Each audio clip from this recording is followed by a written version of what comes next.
Ladies and gentlemen, please rise for the academic procession and the Chancellor.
I declare that the 624th Convocation of McMaster University for the conferring of degrees is now in session. Please be seated.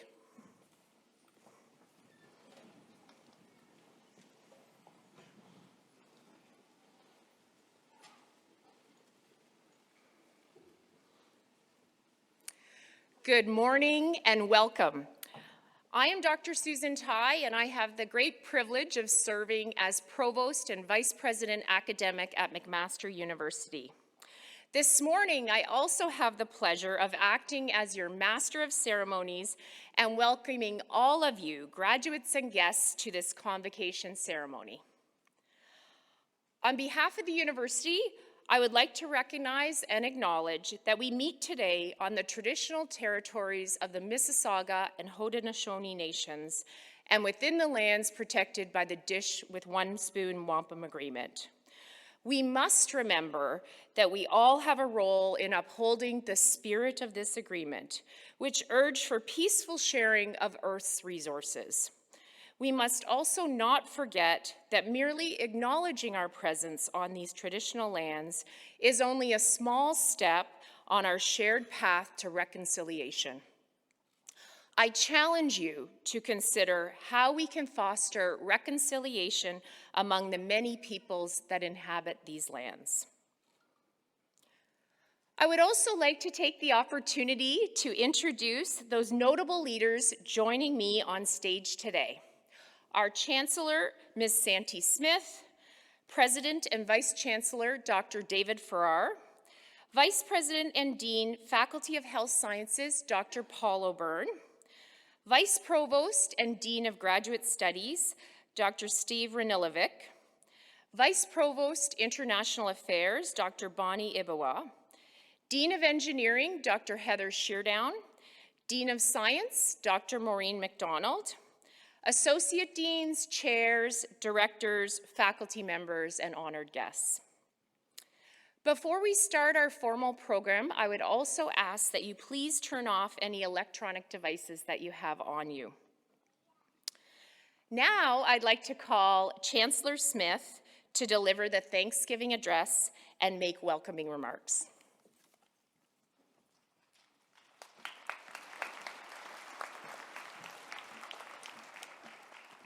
Niawe Provostai. Se watahosios ne gat ne galewesa, ne ona ne angaliho hetste ne ganawala donsula.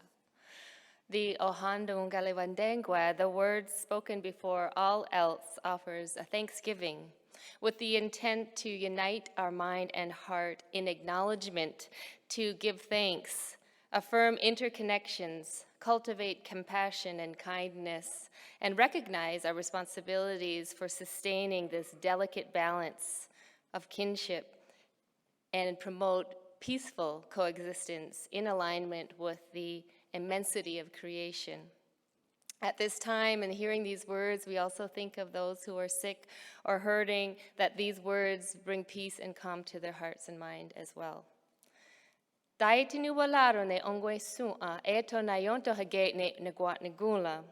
We offer greetings and gratitude to human beings, the people, our ancestors, our family, our friends. So be it in our minds.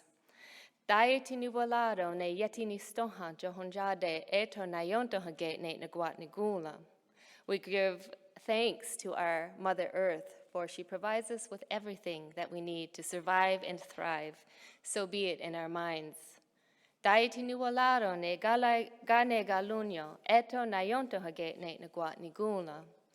offer greetings and gratitude to the waters, from the oceans to the streams, to the waters flowing in our body, and the water that quenches our thirst. Water is life, so be it in our minds.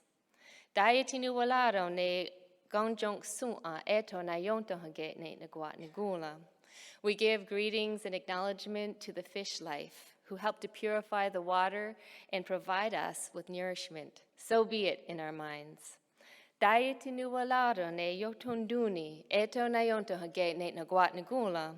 We offer greetings and gratitude to the plants, from the grasses to the medicines, which help to purify and strengthen our bodies and mind. So be it in our minds.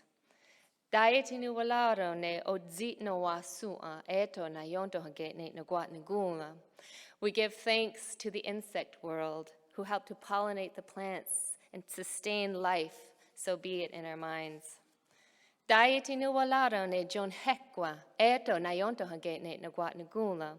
We offer greetings and gratitude to our sustenance foods for nourishment and for the medicine they provide. So be it in our minds.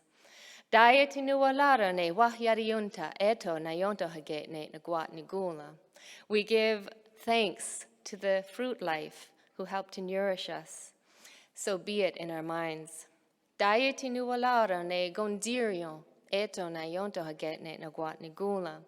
We offer greetings and our gratitude to all of the animals, some who sacrifice their lives to help sustain us, and those who are teachers and guides. So be it in our minds.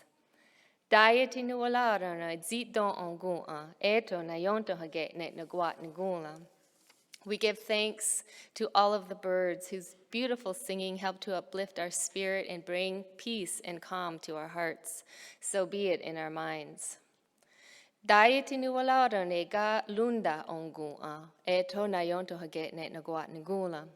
We give thanks to all of the species of trees. We cannot live without the oxygen that they provide, and their roots and sap provide us with nourishment and cleansing. We are grateful for their shelter and shade, so be it in our minds. Daiti ni walado ne zuwer la warnier eto na yonto haget ne naguat nigula. We offer greetings and gratitude to the circulating winds who travel the earth, bringing new breath and new life. And through observing the winds, we recognize the cycling of seasons and the messages about the environment. So be it in our minds. Daiti ni walado ne ladiwerlas eto na yonto haget ne naguat nigula. We give thanks to our grandfather thunderers who purify the air and awaken the earth and awaken us. Their powerful voice of thunder and lightning bring on the replenishing and rejuvenating rains. So be it in our minds. Datsi dawanualaro ne anjangeni galakwa eto na yonto haget ne naguat nigulam. We offer greetings and gratitude to our eldest brother, Sun, who appears consistently each morning to provide us with sunshine, protection, and sustenance for all living things. So be it in our minds. Daiti nuwalaro ne asatanega wat nirele eto na yonto haget ne naguat nigula. We give thanks to Grandmother Moon for lighting up the nighttime sky and for her powerful pull on our waters, governing of cycles, women, and birth. So be it in our minds. Daiti nuwalaro ne o zisto warlunyo, eto na yonto haget ne naguat nigula. We give greetings and acknowledgement to the stars, to the cosmos, for providing us with guidance, direction, and dazzling our eyes as we look up into the nighttime sky. So be it in our minds. Daiti nuwalaro ne deyonkeyadadam, eto na yonto haget ne naguat nigula. We give greetings to the protectors, our spiritual guardians who provide clarity of mind and peace in our hearts. So be it in our minds. Datsi dawanualaro ne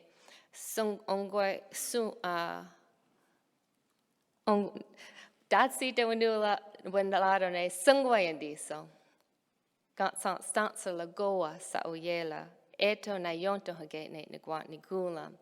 We give greetings and acknowledgement for all of creation, the Great Spirit, the immense creative energy that lives in every entity and lives in all of us. So be it in our minds. Ta eto ni gawanage, ta eto. This very shortened Thanksgiving address aims to unify our minds and our hearts in humble acknowledgement to the immensity of creation and the living universe of which we as human beings are a very small part. It provides us with our daily context to honoring our interdependence and our responsibilities in upholding skana, which also means peace and balance within ourselves and in relation to all things.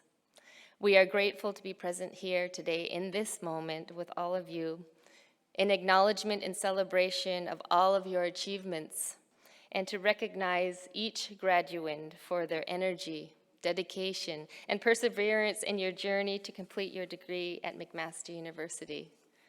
And as we just heard, being supported by our total kinship. And today we also acknowledge the special care, support, and guidance from our family, friends, colleagues, and helpers, and McMaster University staff and faculty. De Guatnu Walado, welcome. Welcome honored guests, staff, friends, colleagues, faculty from McMaster University, and most importantly, all of the graduands.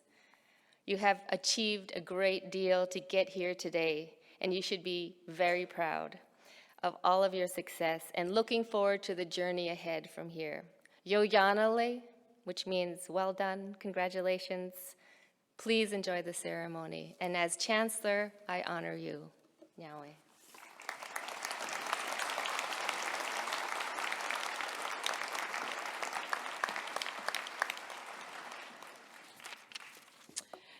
Thank you, Chancellor Smith. I would now like to welcome Dr. Steve Ranilovic, Vice Provost and Dean of Graduate Studies, to the podium to deliver his opening remarks.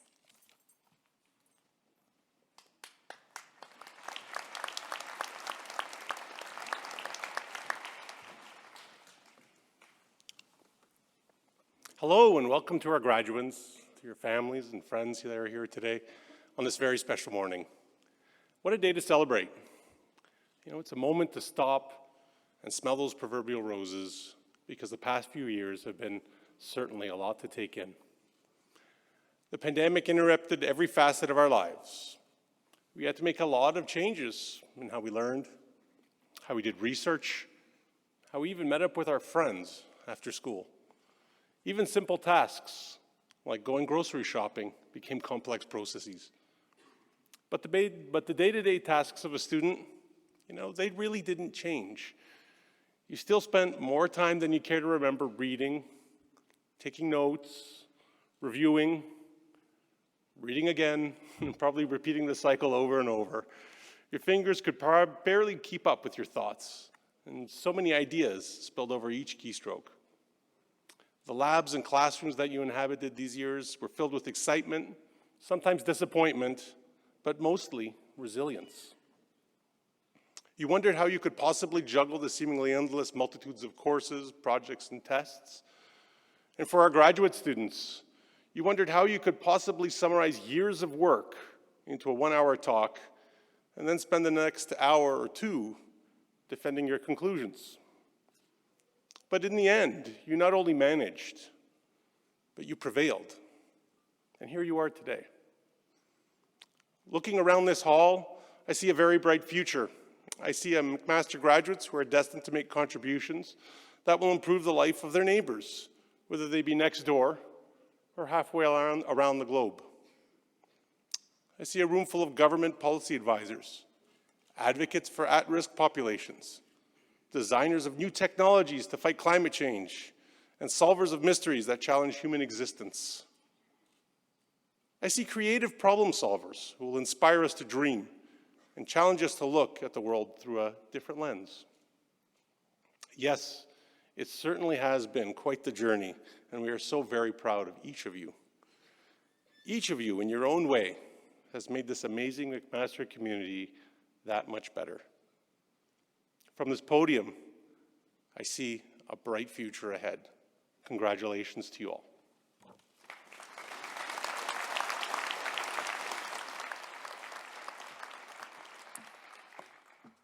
Thank you.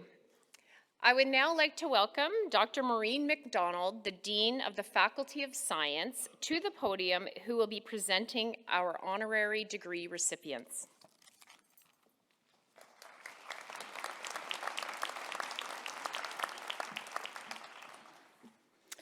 By the authority of the Senate of McMaster University, I have the honor to present Salim Abdul Karim and Quraisha Abdul Karim.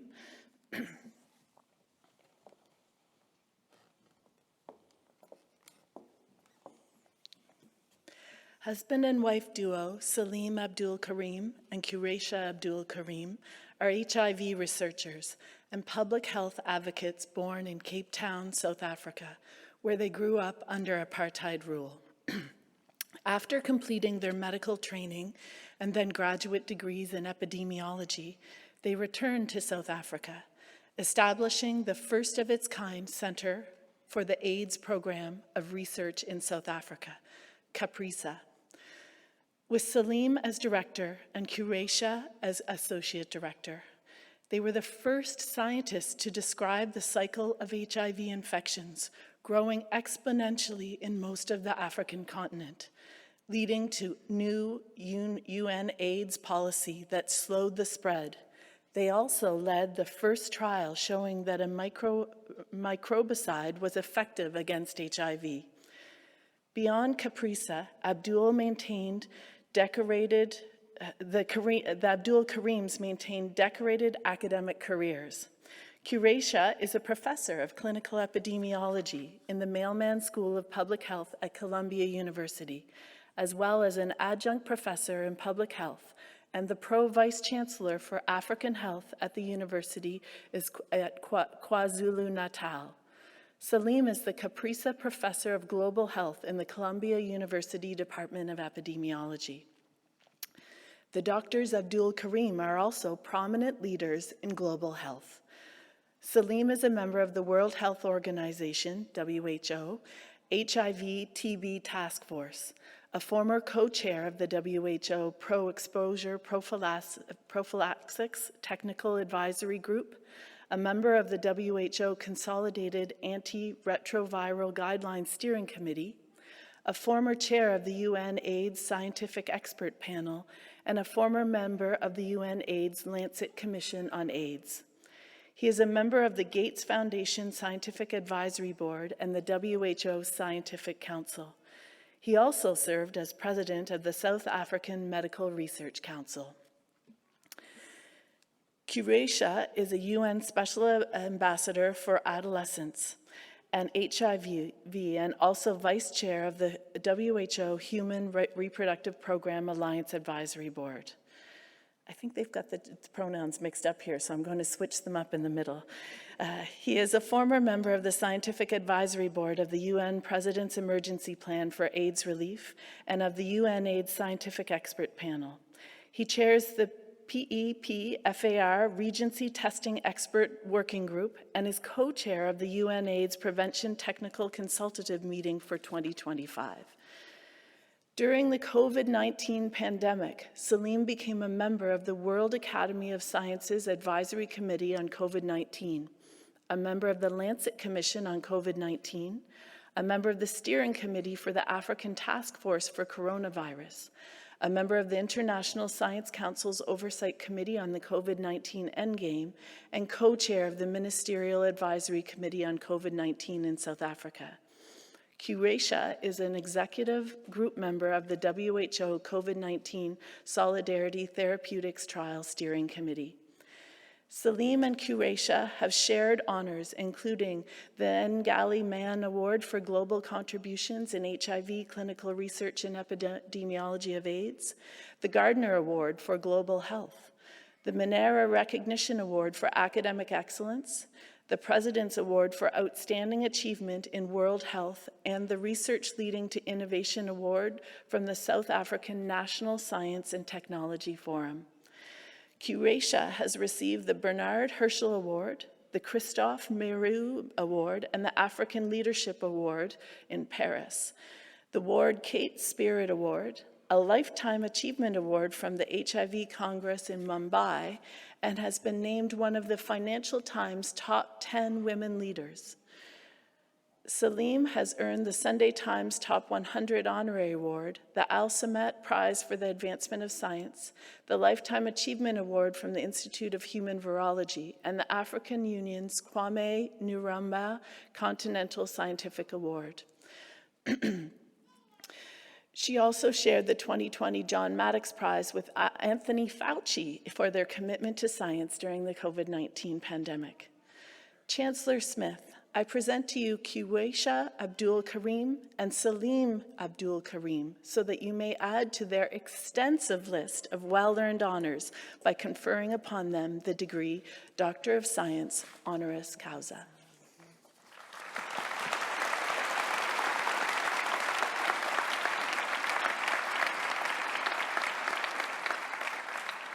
Salim Abdul Karim and Curesha Abdul Karim, by authority of McMaster University Senate, I have the great pleasure to confer upon you the degree Doctor of Science honoris causa at McMaster University with all the rights and privileges pertaining to that degree.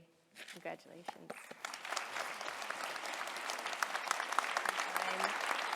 You can sign here, signatures.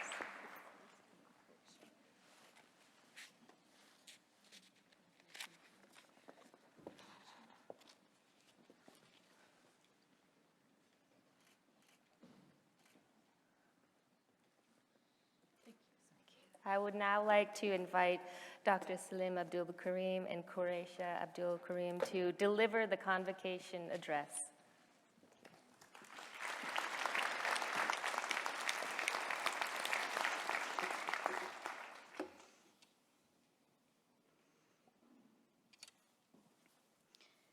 Chancellor, Vice Chancellor, University of McMaster leadership, distinguished guests, graduates, family and friends of the graduates. It's really an honor and privilege for me and Salim Abdul Karim to accept with deep humility and gratitude this conferral of the honorary doctorate to us. It's a real pleasure and privilege to be recognized for our work in this way. I also want to extend my congratulations to the graduates, and a very special congratulations because you have completed your studies during an unprecedentedly challenging time that humanity has ever faced. Today's celebration is a reflection both of deeply committed faculty and you as students. The past 3 years has elevated the role of science in society. And today, as graduates, you join the ranks of an elite and special privileged group of citizens.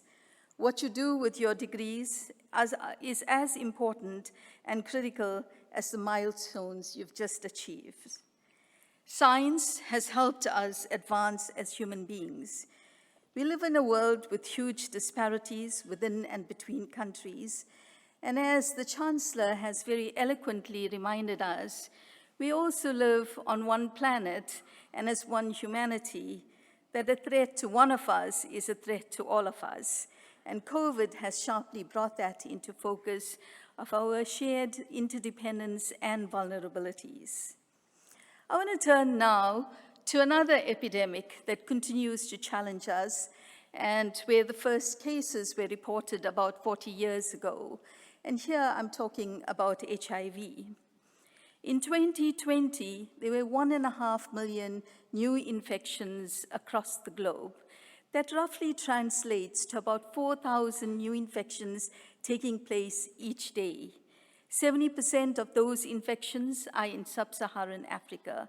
A very unique characteristic of the epidemic in sub-Saharan Africa is the age-sex disparate transmission rates, wherein young women between the ages of 15 to 24 years of age acquire infection about 6 to 8 folds higher rates than compared to their male peers, and where men acquire infection about 7 to 8 years later. This age-disparate relationships that are fueling the ongoing rates of new HIV infections is a reflection of a social challenge, of gender power disparities that exist. But it also is one of the single biggest challenges facing us in terms of altering the HIV trajectory to enable us to reach the 2030 goals of ending AIDS as a public health threat. Our work for the past 34 years has focused on addressing this singular challenge, how to prevent HIV infection in young women using technology, notably the development of technologies that women can use to protect themselves and remain HIV uninfected. This is particularly notable in Africa, where 65% of the population is under the age of 35 years. So to have young women in some of the most higher burden districts and communities that we work in, by age 20, 1 in 3 being infected with HIV, and by age 25, every other woman infected, just gives you a glimpse of the magnitude of the challenge and what we need to be doing. We have spent 18 years trying to find a way to prevent infection in women. We used films, we used topical gels, we used vaginal contraceptives, and eventually, 18 years later, having tested the use of antiretrovirals as a topical gel for women, we were able to demonstrate protection in women who used antiretroviral gel to remain uninfected. This provided a glimmer of hope in an otherwise desolate landscape. Today, there are many options and growing options in terms of the use of ARVs to prevent HIV infection, commonly known as pre-exposure prophylaxis. But in that 18-year journey, It was a lot of failures that we faced, failure upon failure, and with each failure, we learned how to do better to get us to this point. Now that takes a lot of persistence and perseverance, and just a reminder that this challenge of preventing HIV infection in young women still continues and much remains to be done. Before I hand over to Slim, I want to say, graduates, as you stand at an important crossroads, how you live your life and what you do with your life will define your present and your future. I say, go forth, live a life worth living, and leave the world a better place for having been in it. Thank you very much.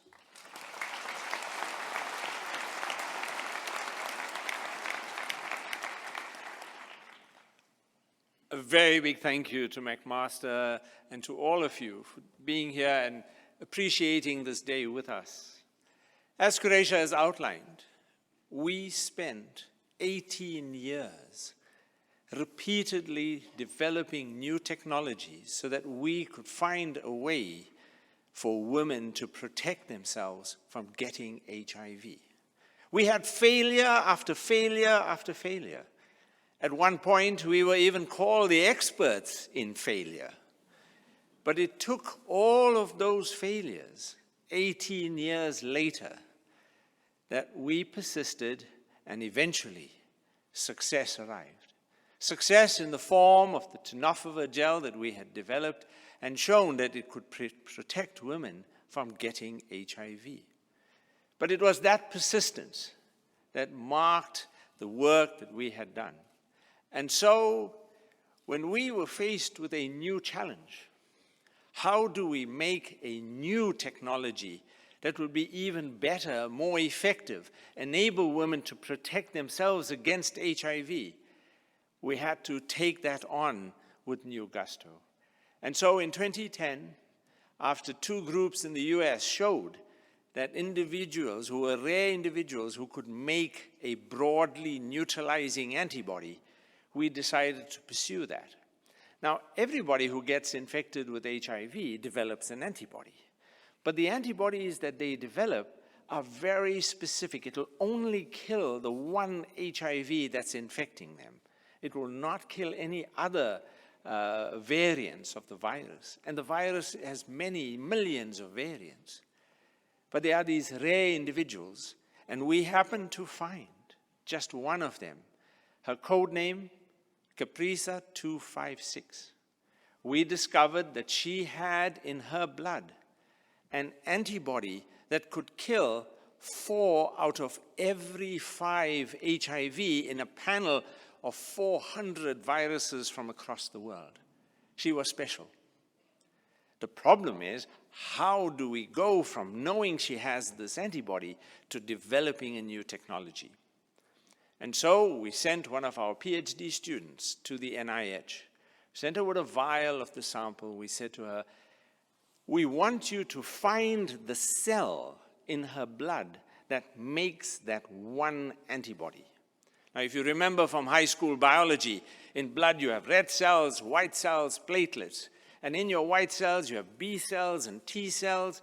And among your B cells, there are individual B cells that make a specific antibody. That cell is 1 in 10,000 B cells. It's a long shot. We didn't really give her any reasonable prospect of finding that cell, but we knew that if she went to the NIH and worked with them, she would have a better chance. Just before she could finish her 3-month stint, we got the call. I have found the cell, she said. 1 cell. That's the cell that makes this antibody that can kill a wide range of HIV. So we took that cell into our lab, we cloned it, we manufactured the antibody, we sent the first 3 grams to our colleague Dan Baruch at Harvard University, put it into monkeys, and here we have a situation where all 21 monkeys that didn't receive our antibody, who got the placebo, got infected. And all of the monkeys that got our antibody, regardless of dose, they were protected. We have yet to infect a monkey that has received Caprisa 256 antibodies. We now have in our hands an antibody that is the most potent available against HIV. Now the challenge comes to manufacture it and put it into humans. And that's where we are right now. We've shown in phase 1 trials a safe product with an exceptional pharmacokinetic profile that it would work for 6 months. And so our plan is to develop a 6-monthly injection that you would receive, and women who are at high risk could receive these injections once every 6 months to protect them against HIV. That trial has just enrolled its first participants. So, look forward and watch this space as to whether we will have a new injectable technology that will protect women against HIV. I thank you very much, and I wish all the graduates every success. Thank you.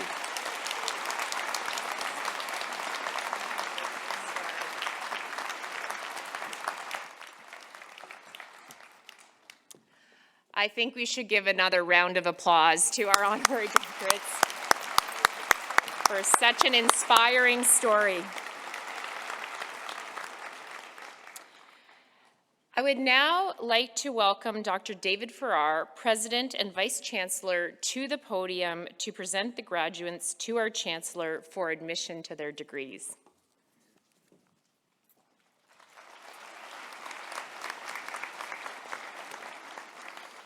Will the graduands please stand?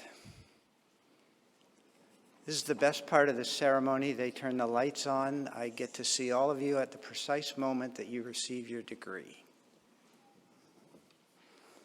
Chancellor Smith, on behalf of McMaster University Senate, I present to you these candidates and those in absentia in order that you may confer upon them the appropriate degrees, and I bear witness that they are suitable and worthy.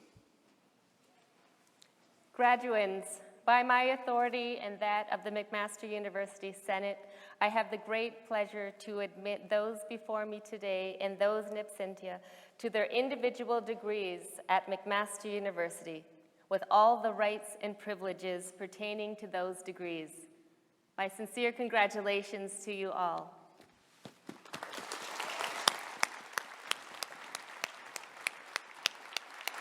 Please be seated.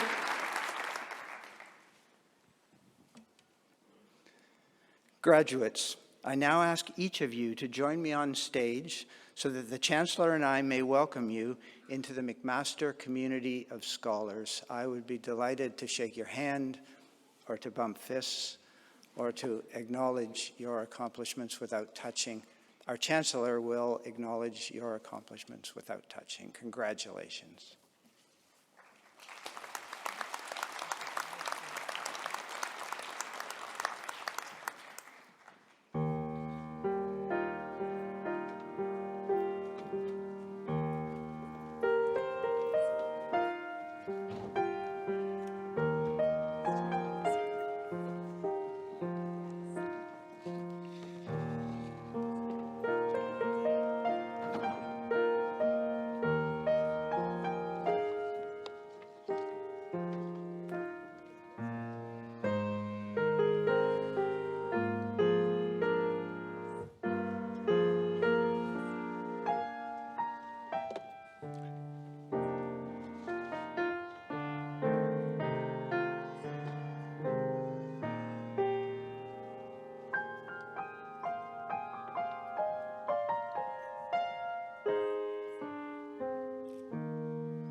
Graduands and guests, so that each graduate's name may be heard, it would be appreciated if during the presentation of the graduates, you would hold your collective applause to the end of each degree category.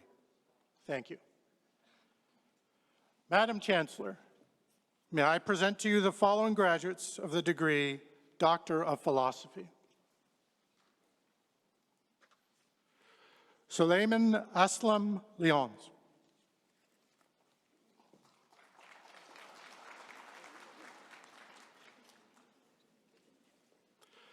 Shafei Zheng.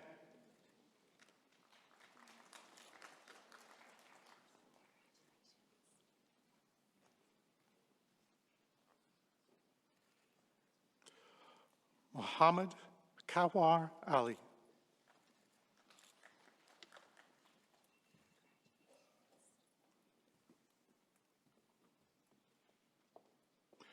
Ethan Danieli.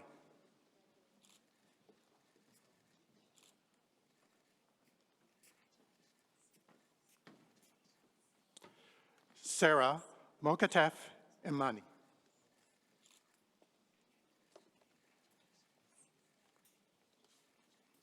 Bibanjit Gil.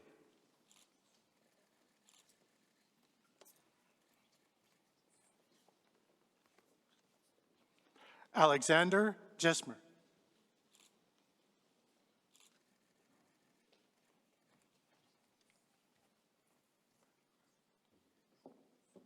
Sarvati Patel.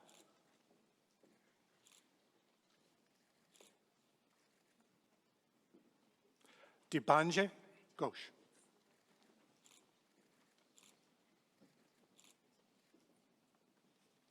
Hisam Haspuri.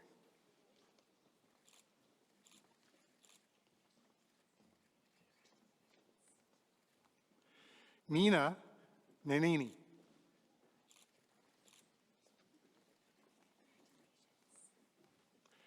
Li Tian.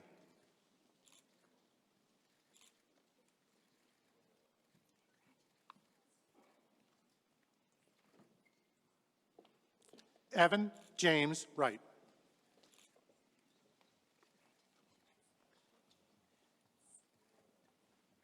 Nan Zheng.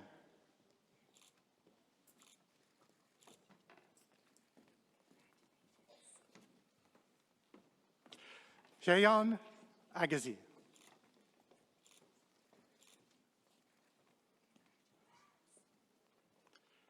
Derek Edwards Hastings.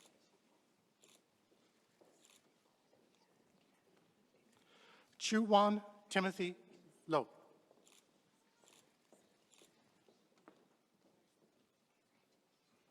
Richie Lee.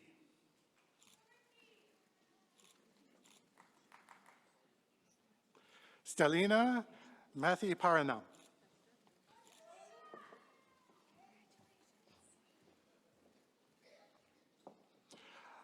Ahmed Mohammed Al Hussein. Abdel Musa.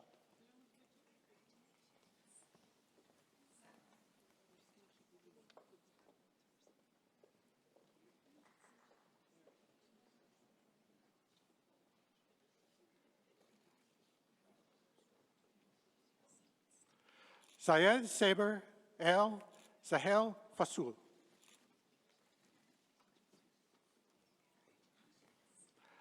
Abdelrami Fathi Ibram Amir. Michael Douglas DeCoste.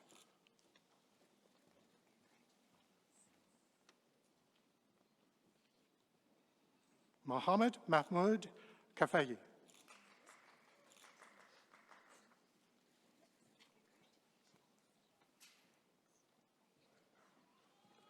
Jing Wang.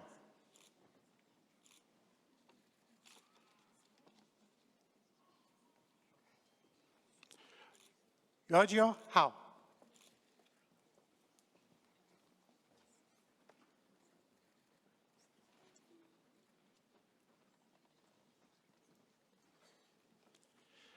Yangdi Lu.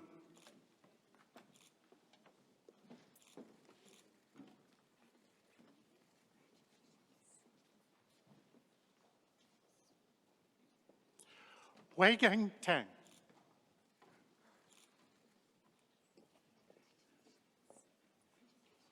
Eta Meshkin Kalam.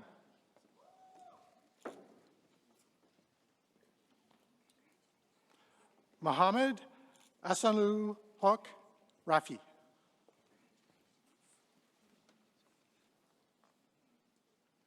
David Schulborn.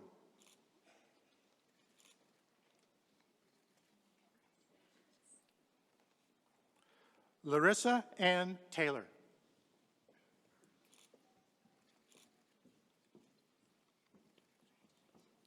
Ara Gu Kasia.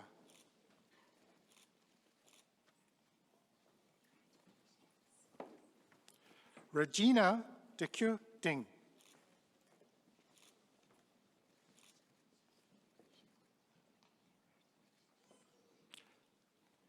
Kathleen Lara Kinsella.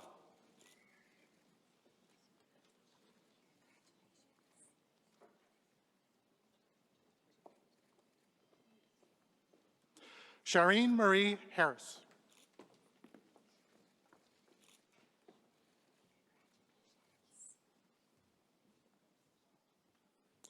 Tanner Stokes.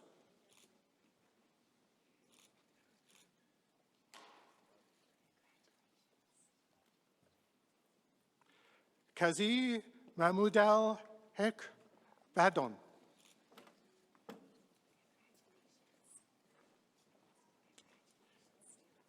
Xingchan Lu.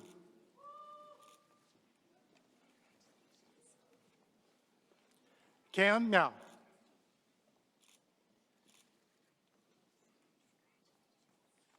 Graham Thomas Robert Kipper.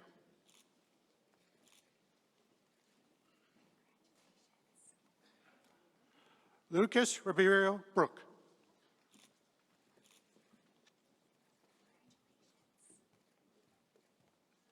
Alireza Hamati.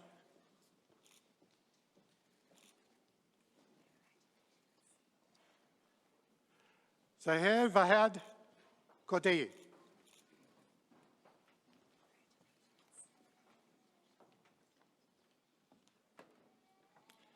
Sarah Sadat Remifad.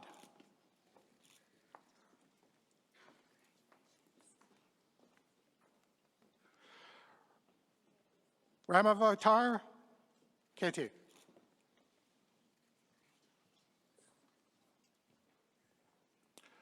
Yu Wang.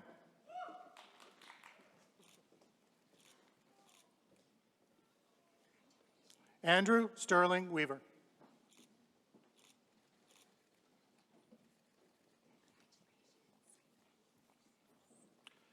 Joseph James Rucksack.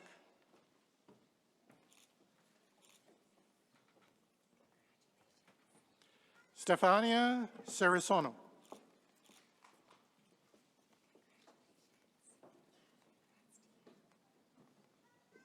Sarah Gogan.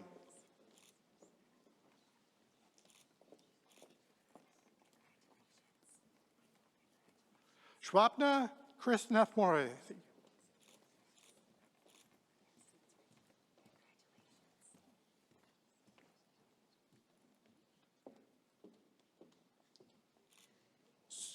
Sophia Lynn Roth.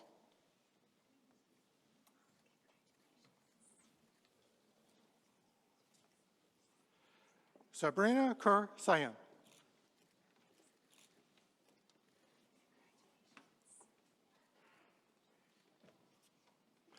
Peter Townsend.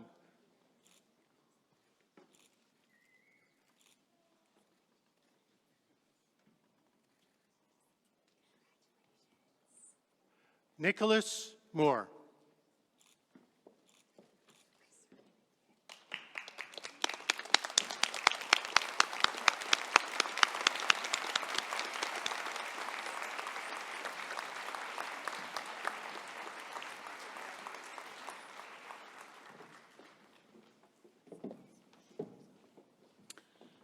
Madam Chancellor, may I present to you the following graduates of the degree Master of Arts.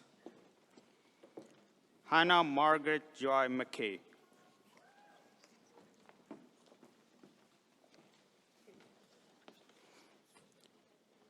Sabine O'Donnelly.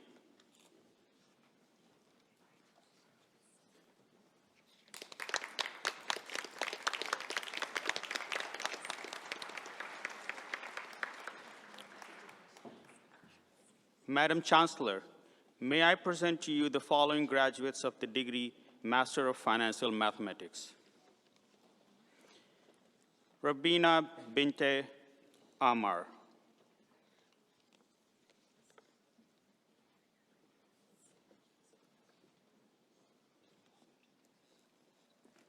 Abdul Basit Chaudhry.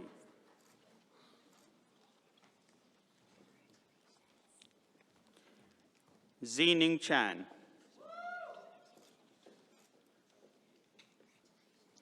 Paul Desroches.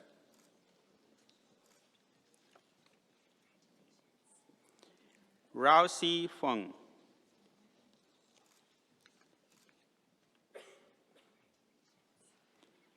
Ding Tang.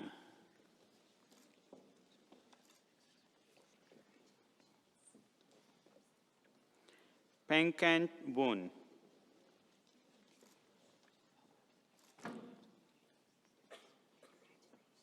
Ricky Young.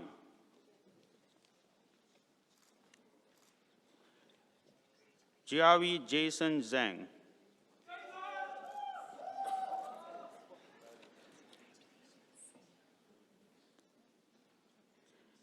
Xingfang Zhang.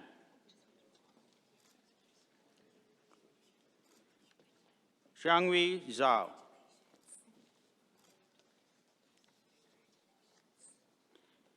Yu Zhu.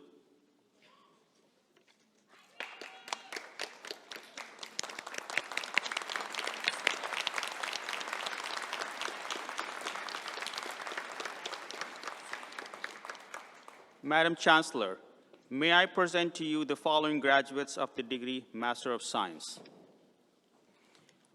Luc de Luisa Fluling.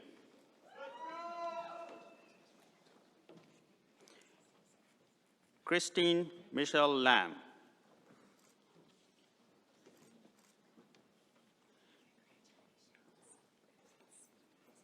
Jenny Walichka.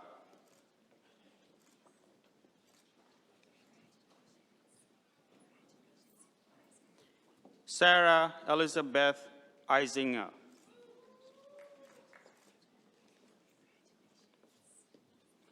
Elvin Kamsi Henekam.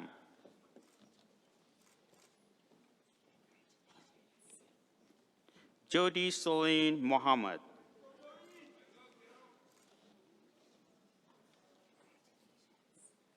Megan McGee.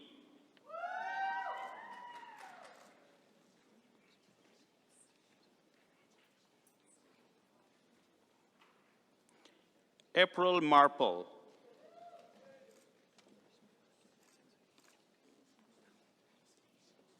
Elena Skalinska.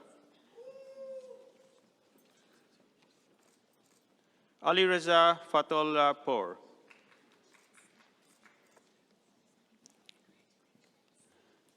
Xixiang Lao.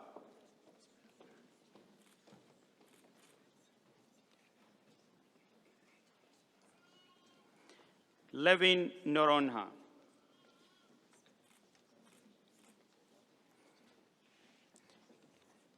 Catherine Manion Allen.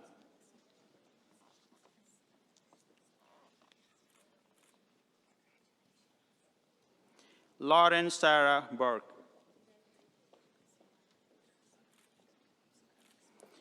Ruth Adoa Mansa Sankofi.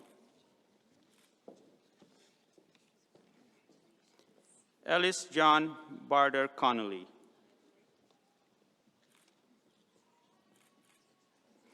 Aidan Alexander Hatt.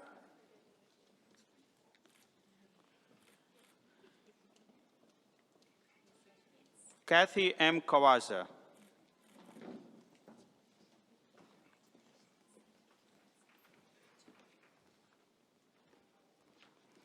Fiona Jane Pauli.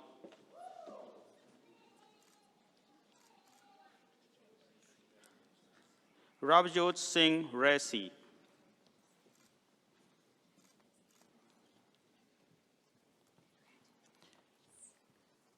Daniel Trafford.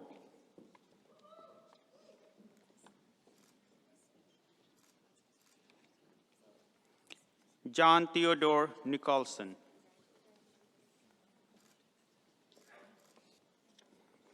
Felipe Rivera Madrinan.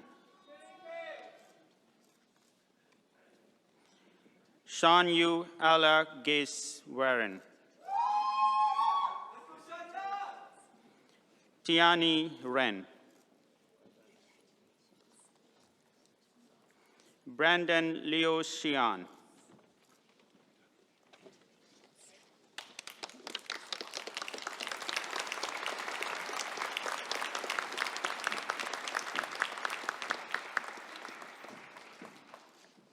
Madam Chancellor, may I present to you the following graduates of the degree Master of Applied Science.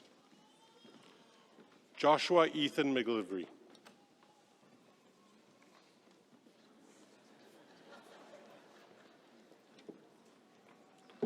Mohammed Kashif Siddiqui.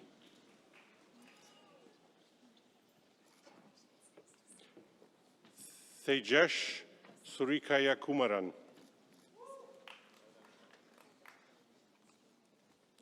Jingyi Chen.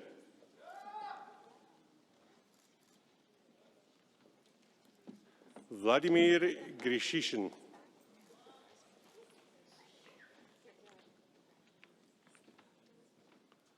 Roxana Roshanka.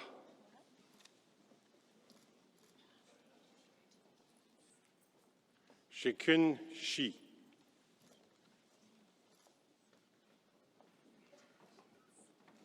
Mohammad Ehsan Abdohali.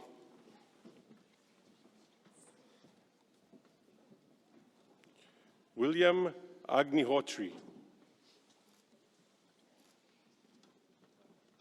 Muhammad Hassan Zahid.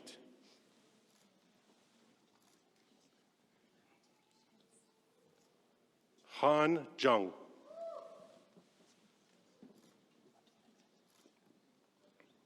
Trevor Robin Smith. Jack Edward Toller.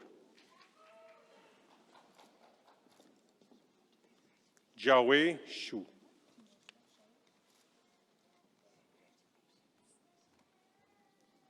Syed Parsa Tayefech Morsal.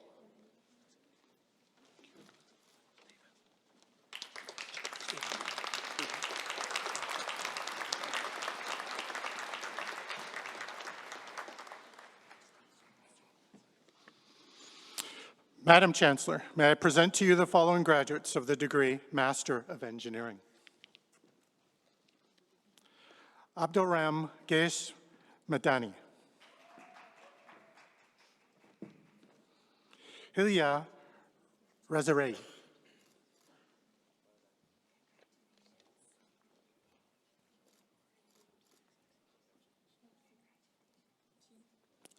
Ting Nhan Bi.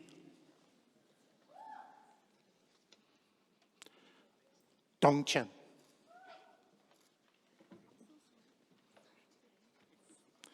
Zi Liang Jiang.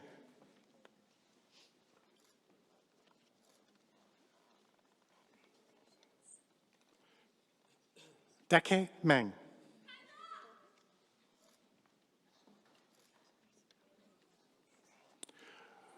Luyan Shi.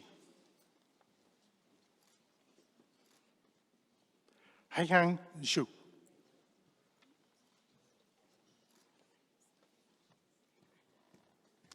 Zhizheng Xu. Yuanming Yang.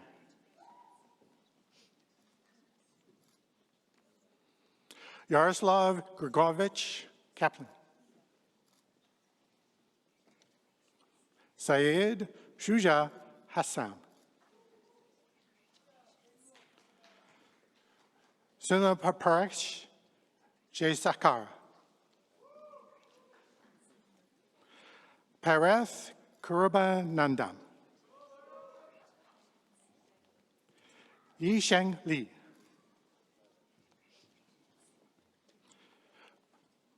Mahmoud Arslanam Lekat.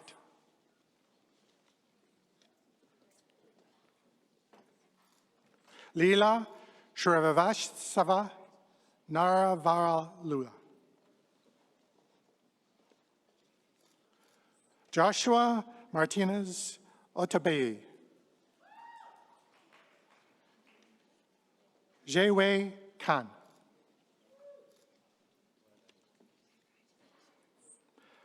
Arshdeep Singh.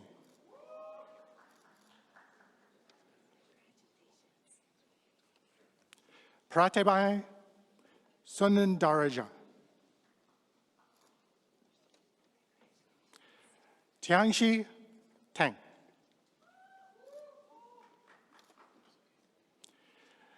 Dao Qian Yang.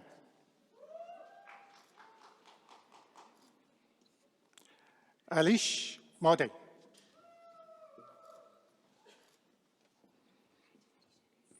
Safa bint Masood Siddiqui.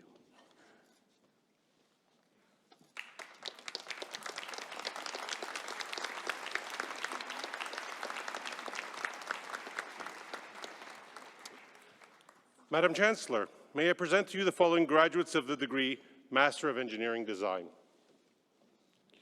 Nilufar Atapur.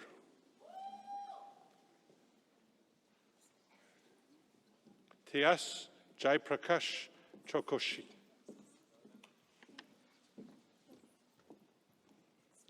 Nan Hao Lee. Allison Matson. Kritika Misra. Thomas Rolko.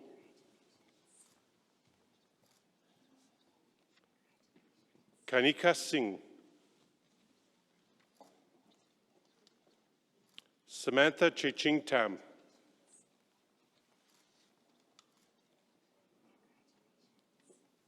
Minfei Wang.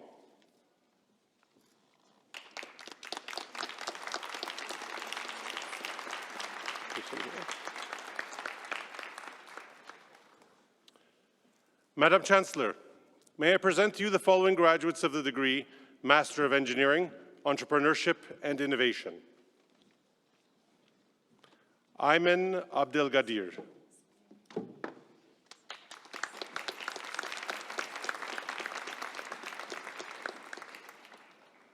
Madam Chancellor, may I present to you the following graduates of the degree Master of Engineering in Manufacturing Engineering. Dame Ali.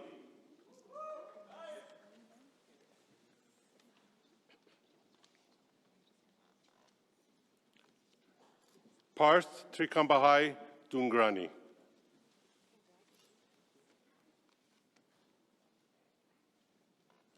Tongzhuo Hu.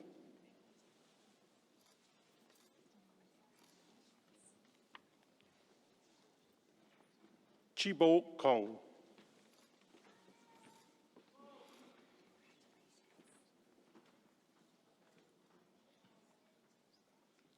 Wei Lin.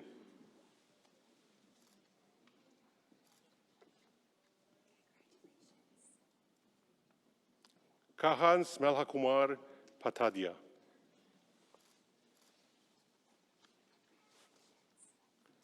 Piyush Kumar Ishwarbhai Patel.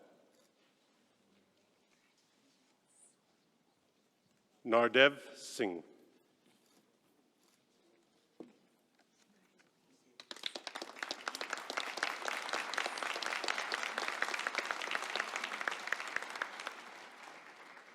Madam Chancellor, may I present to you the following graduates of the degree Master of Engineering and Public Policy. Kshitij Nirav Kumar Bhatt. Y. Kit Cheng. Puya Krishna Menon.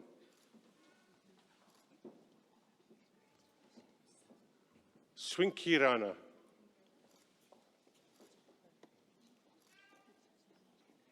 Sahil Rishi.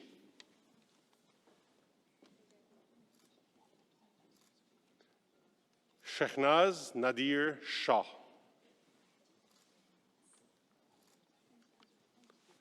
Nancy Verma.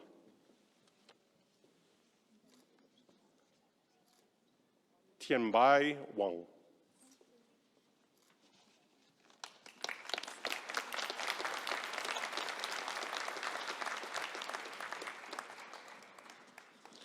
Madam Chancellor, may I present to you the following graduates of the degree Bachelor of Applied Science Honours.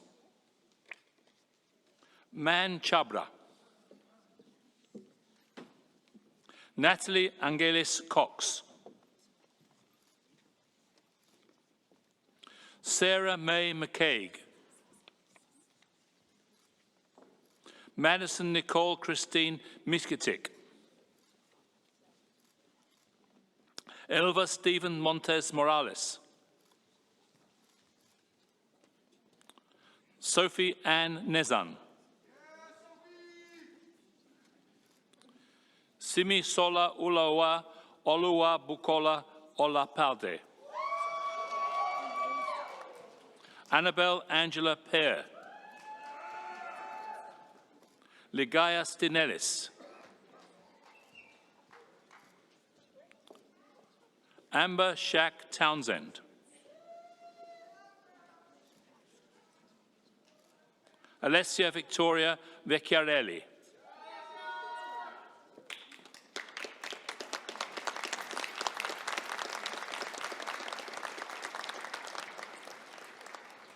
Madam Chancellor, may I present to you the following graduates of the degree Bachelor of Science Honours.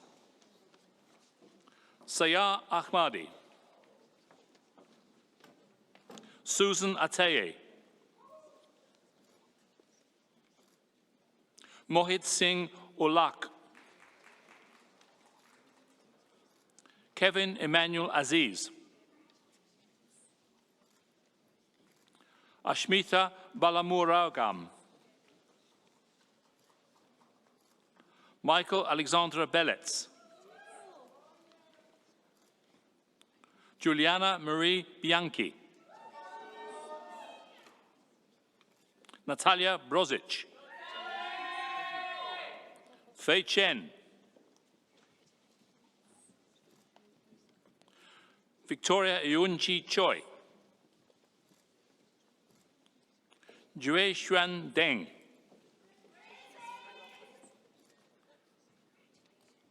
Alexandra Vasil Denin. Julian Vincent Tabora Di Cheo. Jessica Claire Fisher. Alice Wing K. Fong. Daniela Gilepo. Karanveer Singh Gill. Catherine Delane Grunewald. Vin Hao Hao. Charlie Rebecca Hill. Ryan Ibrahim.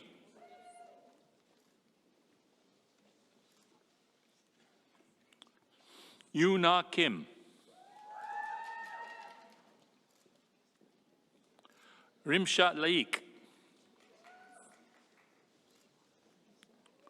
Wang Huan Liang.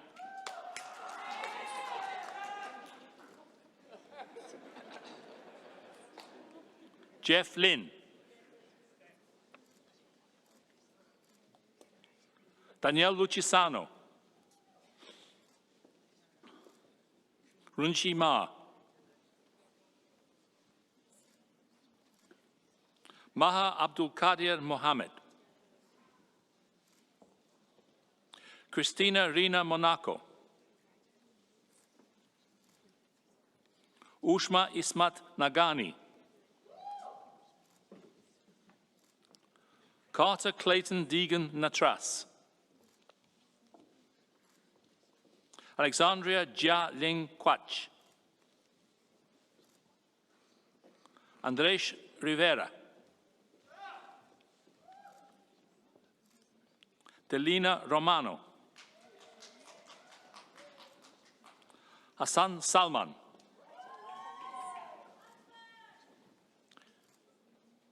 Yvette Sapa. Dua Sahib. Shirley Jia Yu Shek. Bowen Shi. Bismanpreet Singh. Yang Song.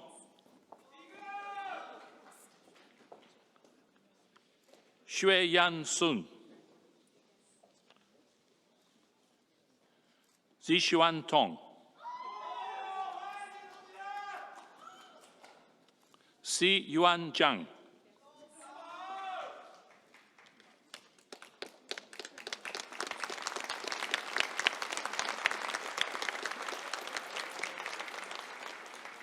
Madam Chancellor, may I present to you the following graduates of the degree Bachelor of Science Kinesiology Honours. Yun Shi Ji. William Tudor Kelly.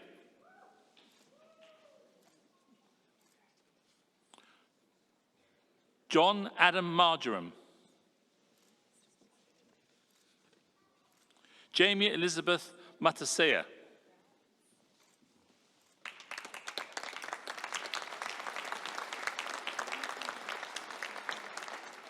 Madam Chancellor, may I present to you the following graduates of the degree Bachelor of Medical Radiation Sciences. Anthea Yui Tung Chiang.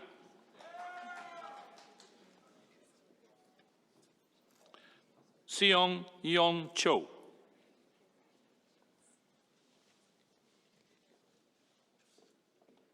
Haja Kaki.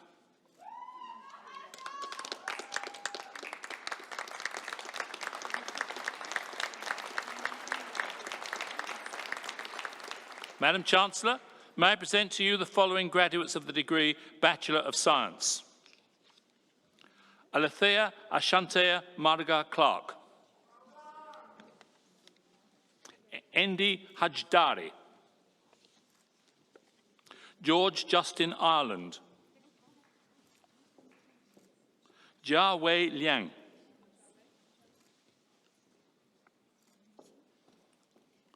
Isoso Melvin Osamud Diamen. Amanpreet Sangha.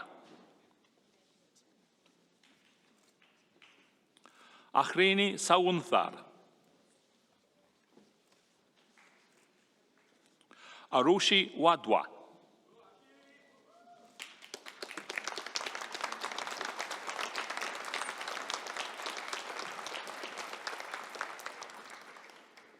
Madam Chancellor, may I present to you the following graduates of the degree Bachelor of Engineering and Management. Zihong Li. Philip Liang. Min Ko Pham.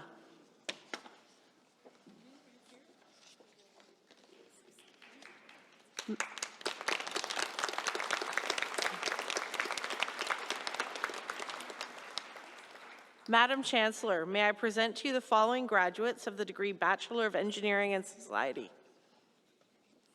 Mohammed Tala Rana.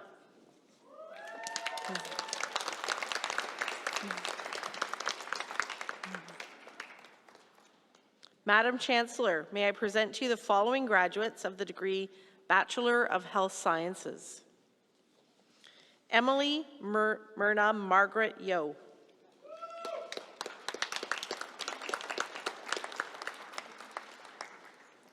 Madam Chancellor, may I present to you the following graduates of the degree Bachelor of Engineering.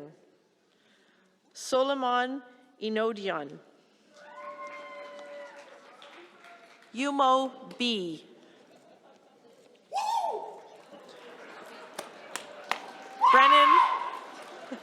Brennan Joshua David. Harish Ganosalingham. Jian Hu. Al Hassan Samir Jassim. Danish Khan. Giovanni Antonio Nardone. Yizhao Pan. Michael William Pintier. Nafid Sakaf.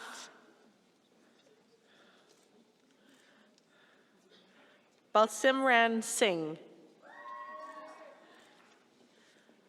Wen Yi Wu. Ziyi Yu.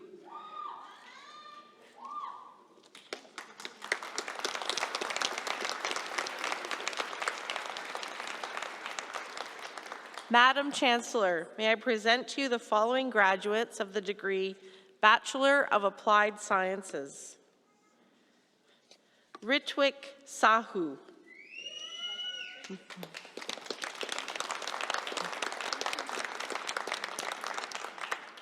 Madam Chancellor, may I present to you the following graduates of the degree Bachelor of Technology. Raul Jared Acosta. Saqib Amir.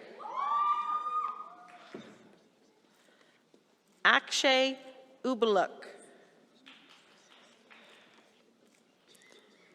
David Fancy. Elza Sarah Johnson. Pengfu Liang. Zichen Liu. Michael James Procunier. Mohammed Faraz Kadir.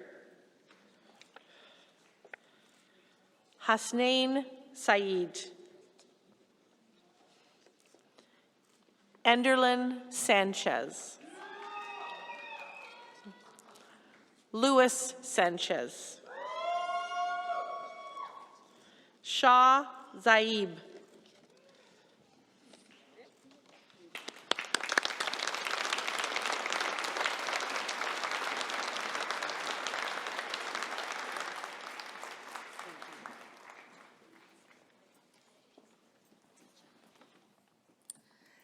Let's give another round of applause for our 2022 graduates.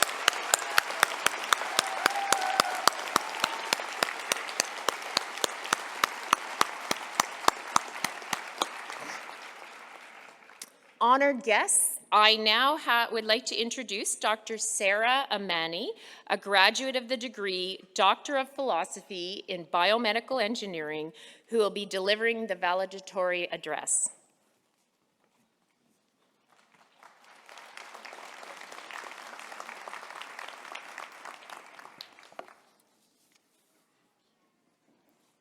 Chancellor Smith, President Farrar, Vice President Tai, Dean Hradanovic, Dean Sheardown, Dean McDonald, esteemed faculty, esteemed alumni, honored guests, friends, family, and above all, my fellow graduates, good morning.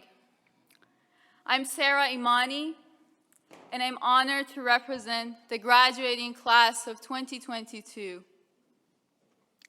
I would like to congratulate you all for this achievement and our shared success graduating from McMaster University, Faculty of Engineering and Faculty of Science. My journey at McMaster started in 2016 when I first moved from Iran to Canada with one main goal: to become an expert in biomedical engineering. I spent my childhood in Hamilton as my father was a McMaster alumni as well, graduating class of 1998, Faculty of Engineering. When I came back to Hamilton again as an international graduate student, I feared being away from my family, friends, and loved ones. Though I was excited about the journey ahead of me, I was truly getting out of my comfort zone, well, like I am now, to pursue progression in my academic journey and gain invaluable experiences far from home. My journey wasn't always easy and pleasant. Sometimes staying motivated and passionate was really hard. Like many of you, I spent countless days and nights in the lab, struggling with my experiments, trying to figure out an answer to a scientific question and why exactly the hypothesized answer wasn't the outcome. Sometimes I thought, rock bottom. Nope, this time I hit rock bottom. There's no way this is gonna work. Or thinking that I'm running out of time with my studies. Months and years have passed. And by sharing these thoughts and experiences with my peers, I realized we're all in the same boat. With friendships and collaborations, these hardships became much alleviated, and I learned there is a fascinating power in being there for each other. I learned with patience, dedication, and thinking out of the box, I could make the impossible possible. One of our shared experiences among the graduating class of 2022, and even the faculty and staff, was that we went through the COVID-19 pandemic. We all realized we're in this together. I remember I was scared when the university was shut down and I couldn't conduct my experiments anymore. We all were scared. Our lives had changed, and we had to get used to the new normal and adapt. At the time, as a researcher, I tried to be a small part of the COVID-19 research and contribute to the scientific community in the battle against the pandemic. I learned how to adapt and innovate in hard times and try to be a small help to the world, like many of the scholars sitting in this room with us today from various disciplines, performing impactful work and showing profound flexibility given the circumstances at the time. As the song goes, the show must go on. I would like to thank McMaster faculty and staff and community for taking us steps closer to our dream and being a part of our journey to success. Thank you for supporting women in engineering, and thank you for embracing diversity and inclusion. Thank you for the exceptional collaborative environment which was encouraged within the Faculty of Engineering and across faculties. As a biomedical engineer, I found this tremendously impactful for learning and for growth. Our journey as McMaster has ended, and we have reached our goal. This would have not been possible without the support of our loved ones. I would like to thank all of the family members, mothers and fathers that are here with us today or from far away. Your unconditional support and guidance have set the foundation for our success. To all our friends, thank you for your support, empowerment, and of course, all the coffee times that let us power through our studies and experiments. Now, I would like to take a moment and remind you all to think globally. We should feel responsible about the events of the world. We're all more connected than we realize, and we're able to make an impact, small or large. So stand with the people around the globe in need of support. I truly hope one day all women around the globe feel safety, liberty, experience equal rights, and achieve the highest attainable standard of life, far, far away from discrimination and violence. And with that, class of 2022, future leaders, scientists, engineers, problem solvers, and enthusiasts of science and engineering, today is the day to be thankful and proud of all your efforts to reach this moment. We have earned the privilege to receive a world-class education. I'm standing here today in front of some of the world's brightest minds. It is our responsibility to build the future, not only in the engineering, but also in the world's future. Remember this privilege and continue your efforts. Now it is our turn to make a brighter world. Congratulations.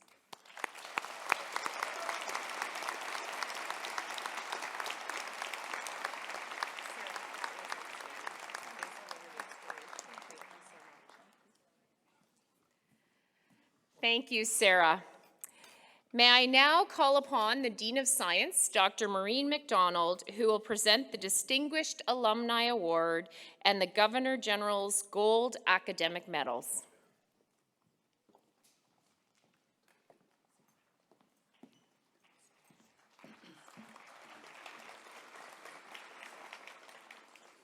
We are pleased to present the 2022 Distinguished Alumni Award for the Sciences to Dr. Fiona Campbell, graduate of 80 and 84.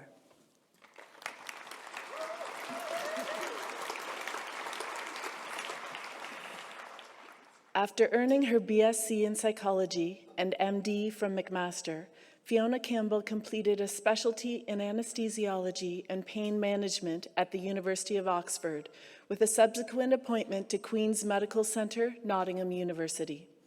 She returned to Canada nearly 20 years ago as both a pediatric anesthesiologist at the Hospital for Sick Children and a faculty member at the University of Toronto, where she is a professor in the Department of Anesthesia and Pain Medicine. At Sick Kids, Dr. Campbell is co-director of the Pain Centre, as well as a national and international leader in children's pain care. She co-chairs the Pediatric Chronic Pain Advisory Network with the Ontario Ministry of Health and Long-Term Care, and is a member of the University of Toronto's Centre for the Study of Pain, and is the medical lead of the Pediatric Pain Project, ECHO, which stands for Extension for Community Healthcare Outcomes. She is a member of Ontario's Opioid Emergency Task Force and is co-chair of the Advisory Committee of the Pain Society of Alberta. Nationally, Dr. Campbell is past president of the Canadian Pain Society, co-chair of the Canadian Pain Task Force, a member of Health Canada's Federal Opioid Response Task Force, and a member of the CIHR Clinical Research Network Strategy for Patient-Oriented Research Chronic Pain Network. She also serves as co-chair of the International Guideline Group for Pain in Children with Cancer and is a member of the Child Kind Certification Committee, where she is a peer reviewer for pediatric hospitals. As a researcher, Dr. Campbell has published more than 40 scholarly papers that have contributed to our understanding of topics including the transition from acute to chronic pain and quality improvement methodologies. Her invited talks have taken her around the world to speak to organizations including the European Commission, World Health Organization, and United Nations. As a clinical innovator, Dr. Campbell has developed tools for engaging pediatric patients, developed self-management apps for chronic pain, created screening strategies for pediatric neuropathic pain, and developed patient-focused educational resources. Dr. Campbell received the prestigious Mayday Fellowship from the New York-based Mayday Fund and the Medical Staff Association Citizenship Award from Sick Kids Hospital in 2018. She also earned the Dr. Robert Creighton Award for Excellence in Resident Clinical Teaching from the Department of Anesthesia and Pain Medicine at Sick Kids, the Interprofessional Teaching Award, and the Excellence in Undergraduate Clinical Teaching Award. I'm sure you'll agree with me that she is the whole package. I also learned just prior to coming on stage today that she has an important McMaster connection. Her father, Dr. Moran Campbell, was one of the original builders of our health sciences program and an esteemed colleague. So it's wonderful to have you join these ranks. McMaster is so proud to recognize Dr. Fiona Campbell at the MAC classes, from the MAC classes of 1980 and 1984 with the 2022 Distinguished Alumni Award for the Sciences.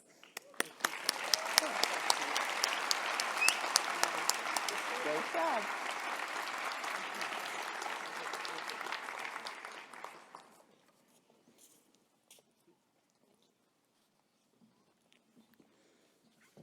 And the fun never ends.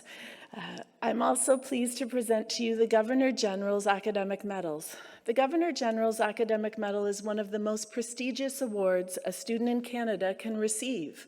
Established in 1873, this honor recognizes exceptional academic achievement at the high school, collegiate, undergraduate, and graduate levels. Each year, McMaster awards just 2 Governor General's Gold Medals to the students at the university who have achieved the highest academic standing at the graduate level. Earning this accolade is not only places this year's recipients among the top students to graduate from McMaster, it places them among the top students in Canada. On behalf of Their Excellency, the Right Honourable Mary Simon, it gives me great pride to present the Governor General's Academic Gold Medals to both Peter Ho and Tanner Stokes. Chancellor Smith, I ask that you and all those present join me to express recognition of their achievements as Peter and Tanner come up on the stage to receive their medals.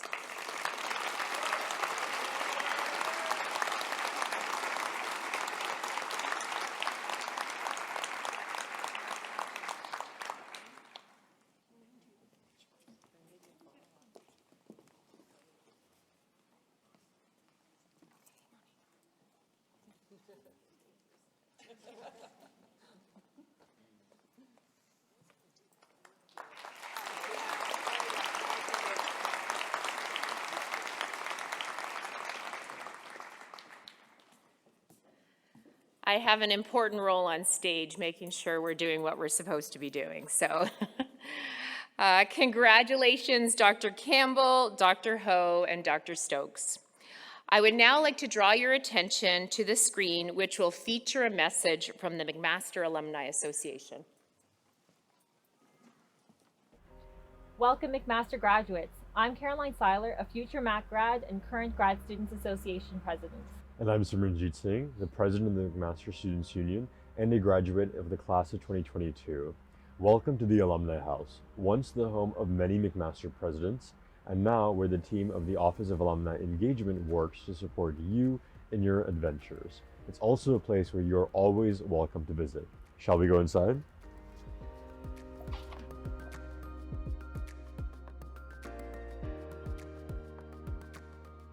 The very first group of students to graduate from McMaster was the class of 1894. Those grads in every class since experienced the traditions and ceremonies that accompany the excitement of Convocation, and we hope you take a moment to soak in every second of today. It's no small feat getting to this point. We, along with the McMaster Alumni Association and over 200,000 MAC alumni worldwide, are so excited to welcome you to the alumni community. We hope that today inspires you to take the opportunity to connect with the Alumni Association as well as fellow alumni.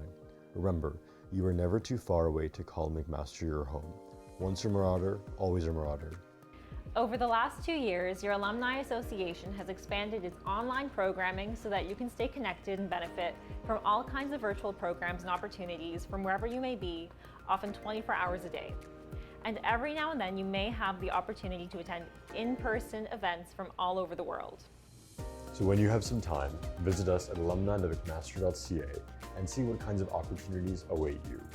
As you embark on your journey after MAC, there's something for everyone, from free career services to fascinating continuing education programs and valuable service and benefits when you need to make those big life decisions. When you're ready to connect, so are we. Read Maroon Mail, your monthly alumni e-newsletter, attend a networking event, or share your story. We'd love to know what you've been up to. Serve as a mentor, find a mentor, or even volunteer with us as a speaker at our events. On behalf of MAC grads everywhere, we are both impressed and proud. If you can persevere through the challenges that come with obtaining your degree, the late nights, the stress of exam season, as well as the long lines of coffee, there's no telling what you can accomplish in your lives as Mac grads. Congratulations and welcome to the Alumni Association. We can't wait to see what you do next.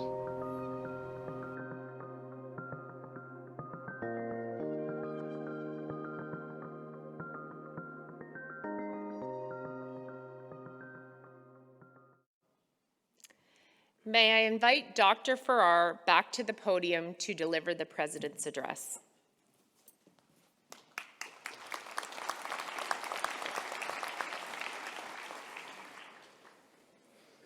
Chancellor Smith, distinguished guests, award winners, faculty, members of the McMaster community, members of the McMaster graduating class of 2022, friends and family.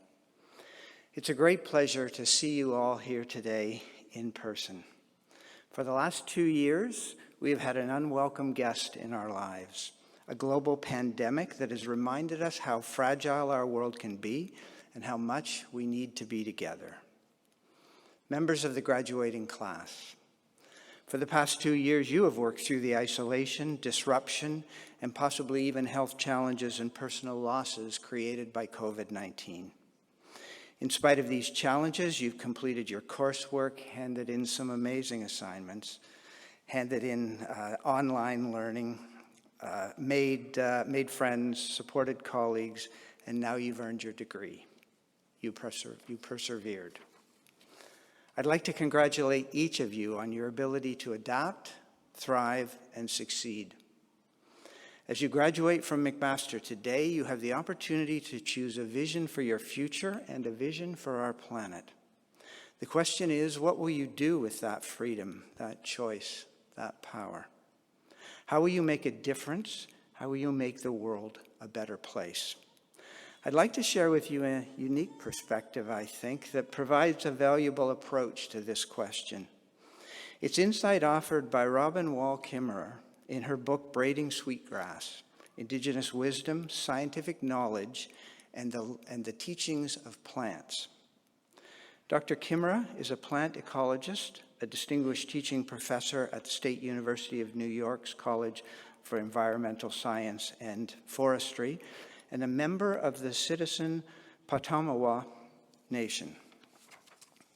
She writes that as a botanist, she's been trained to ask questions of nature using the tools of science, and as an indigenous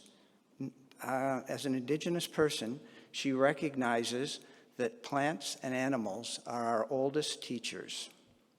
Dr. Kimmerer knits together her scientific learning with indigenous knowledge and stories that help us explore the relationship between all living things and promote wider ecological consciousness. It's a topic that's especially timely in light of the discussions taking place at the United Nations Climate Change, COP27, over the last 2 weeks.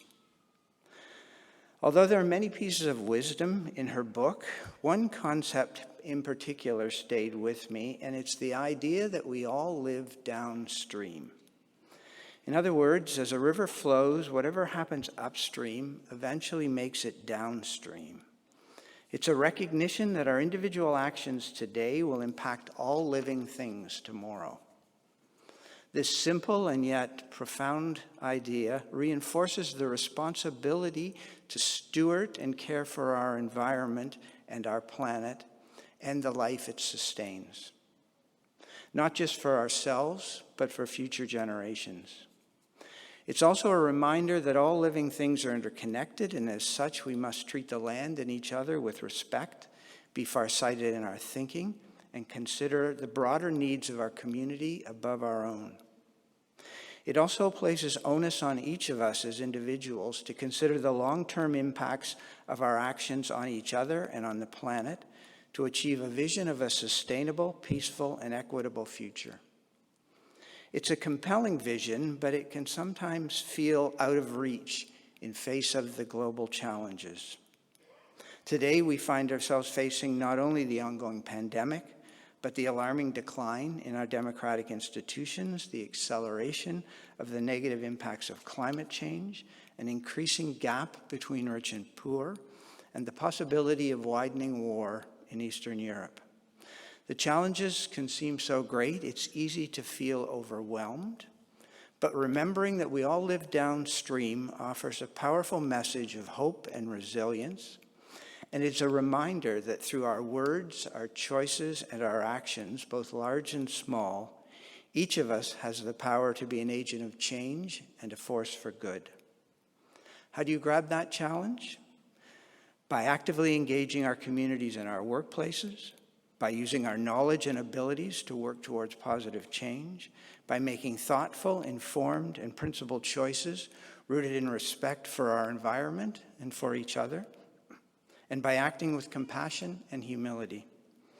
We recognize that our actions have impacts far beyond ourselves, and each of us then gain the power to shape the future. As I look out at the graduating class today, I'm filled with optimism. I see a group of bright, talented people whom I'm confident will make a difference in our world. Maybe your passion will be addressing global warming, or maybe it will be about inequity or social justice, or medicine or healthcare or technology, leadership or teaching. Or it may be a challenge that nobody has yet imagined. Your McMaster experience has prepared you for that. We've taught you to be curious, to be resilient, to be collaborative, ambitious, and determined, and to challenge assumptions and focus on facts, and to make courageous choices. I encourage each of you, as you celebrate this important milestone, to take some time to think about how your actions and choices and talent and how you can make a difference in the world, keeping in mind that we all live downstream. Whatever your area of study, your McMaster education has equipped you with the tools to solve critical problems and to contribute to the building of a brighter world. You can take these experiences and insights and help us create a world worth having. And lastly, as you walked across the stage today and receive your degree, you'll notice that there's just one name on it, yours. But I suspect there are many people in your life who've helped you get here, family, friends, teachers, mentors who have supported you, inspired you, and cheered you on. I hope you'll take a moment to thank everyone who has supported you. The granting of your degree may feel like an ending, but it's really the beginning of an exciting new journey, and I wish you all the best on that journey. Congratulations.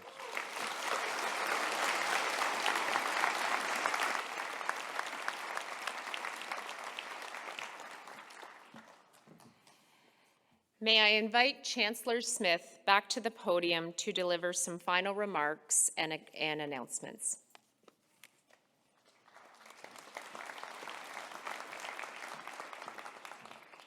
Niawe. Yoyanale.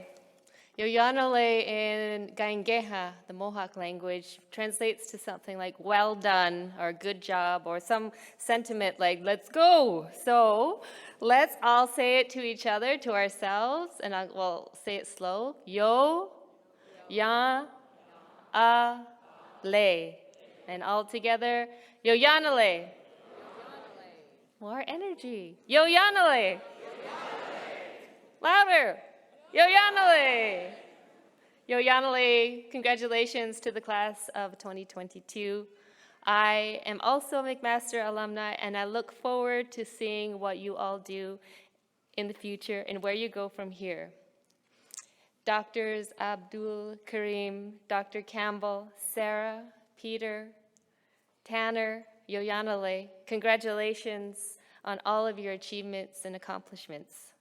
And as alumna Carolyn and Simranjeet eloquently said, you are now graduates and members of this wonderful group of alumni, the McMaster alumni family, so we can all call each other cousins and aunties and uncles, and we're all related now.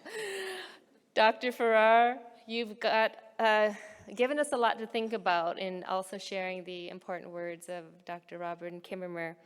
And let us all take the words that were shared today with us and into our minds, into our hearts as we move forward. Graduates, all my very best wishes as you move forward. And now in closing, I have a few final announcements.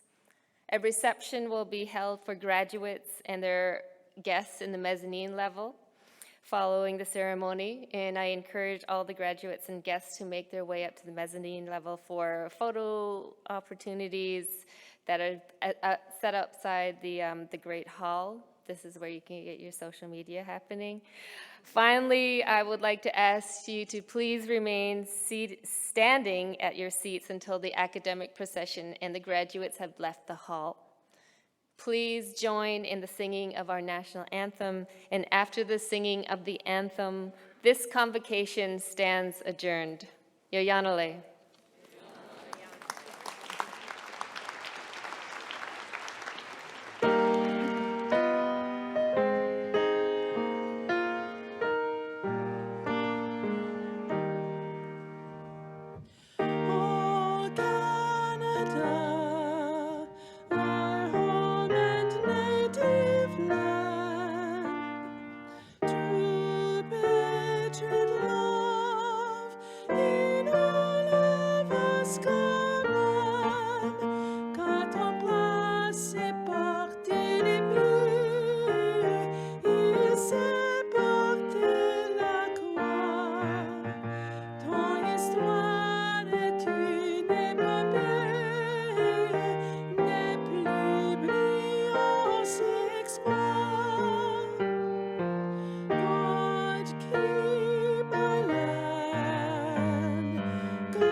right?